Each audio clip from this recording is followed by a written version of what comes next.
Hello, guys. We would like to have a continuation of our previous lecture that was on photoelectric effect, where we could have discussion on photoelectric current and what were the necessary conditions that were observed while performing that experiment so that you could have photoelectric current. And to be precise, it was observed that the photoelectric current was purely dependent on the frequency of light. I mean, if you have the light radiation falling on some photo sensitive metal, the the electrons will be emitted only if the frequency of the incident light is greater than that of some minimum frequency that's required by that particular material, irrespective of the fact whatever is the intensity of the light that has been used, and which is purely a contradiction to the classical ideas of a wave nature of light, because if light is a wave, which is experimentally confirmed, which was rather experimentally confirmed in those times, that light is behaving as wave in terms of certain experiments, like a double slit experiment was there, diffraction experiments were there, where it could have been clearly confirmed that light is an electromagnetic wave. So, keeping that wave in mind, assuming that light is an electromagnetic wave, it seems impossible for an electron to be ejected from a photosensitive metal. Because if light is a wave, then certainly it has a nature of spreading. It has a nature of having those wavelets, primary and secondary wavelets. That means if we calculate the average, because when the light falls on a photosensitive material, if we assume that it is spreading on that photosensitive material, then the average energy that is acquired by one electron is very, very less. That means it is practically impossible for that electron to be ejected from that photosensitive metal, because the average energy that an electron will have is very, very less.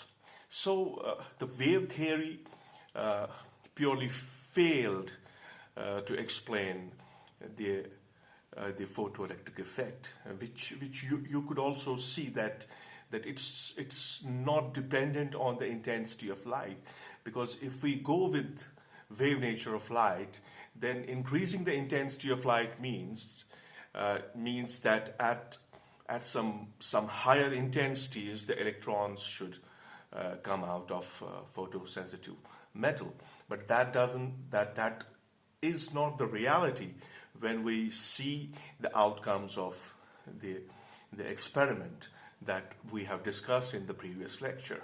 You could see me wearing a apparent, because I belong to the cold part of the country.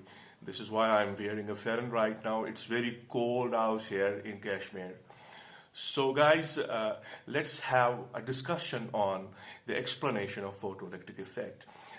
Probably all of you know that the person who solved the problem of photoelectric effect was the well-known scientist Albert Einstein. So that's why we call this equation as Einstein's photoelectric equation. It was Einstein who was able to explain the phenomenon of photoelectric effect, which could not have been explained if you assumed that light is a wave.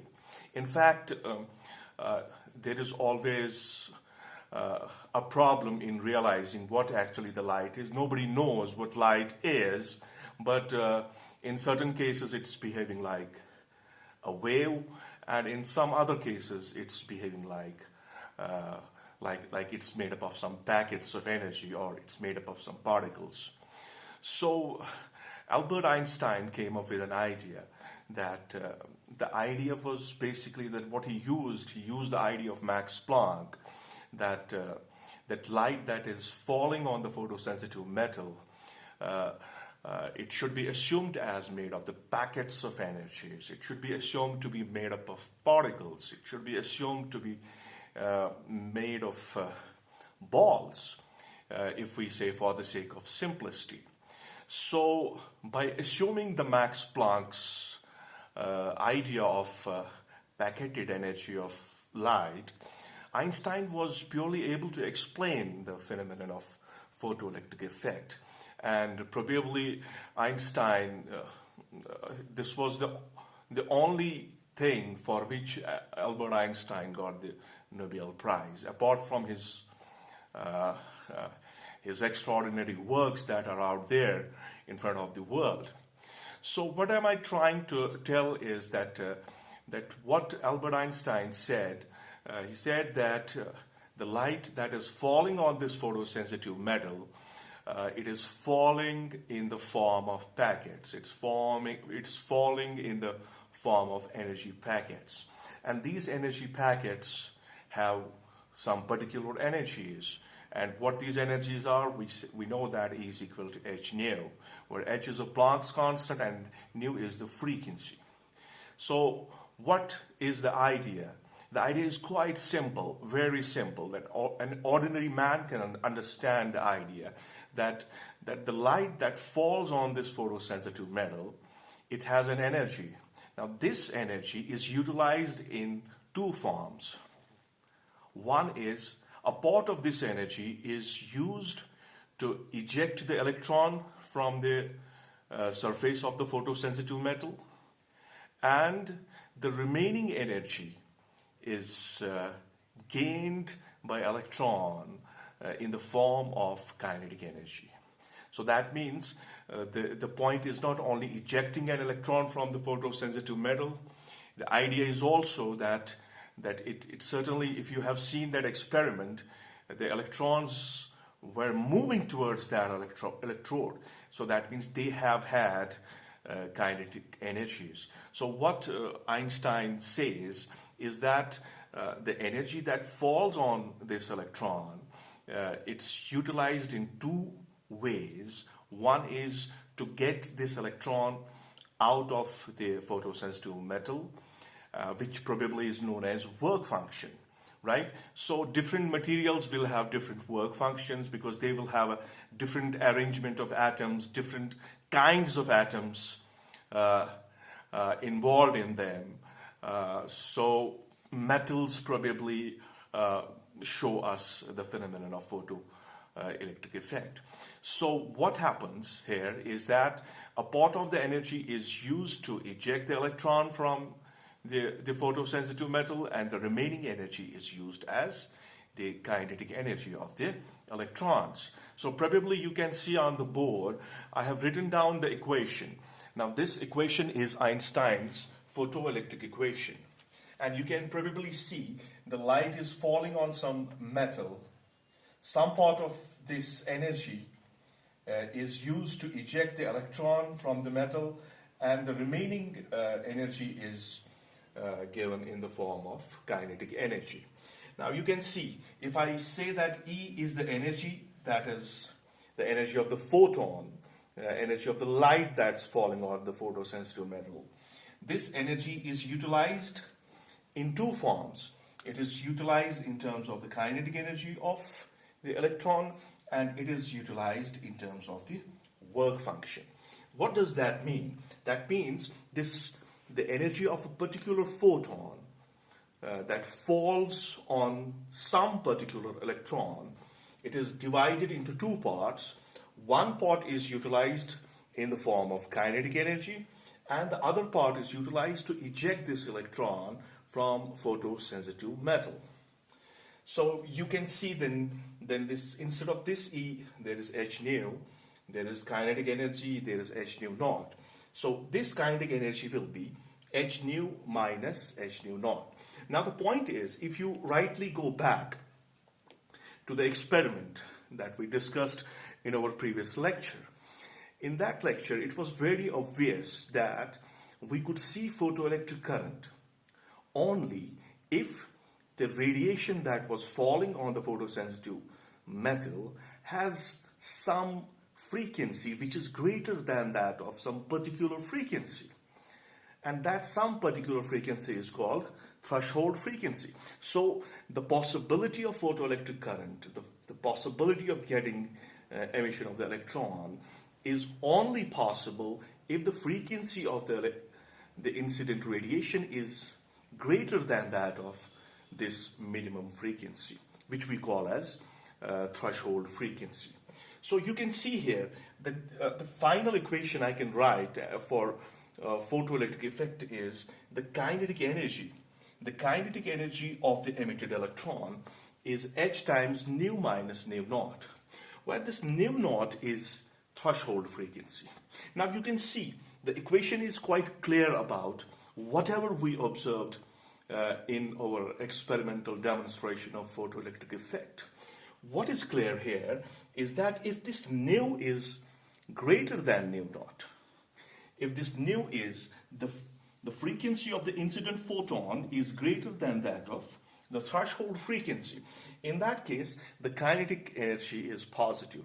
That means there is photoelectric emission. That means electron will be ejected from the photosensitive metal, and it will not only be ejected, it will have some kinetic energy as well.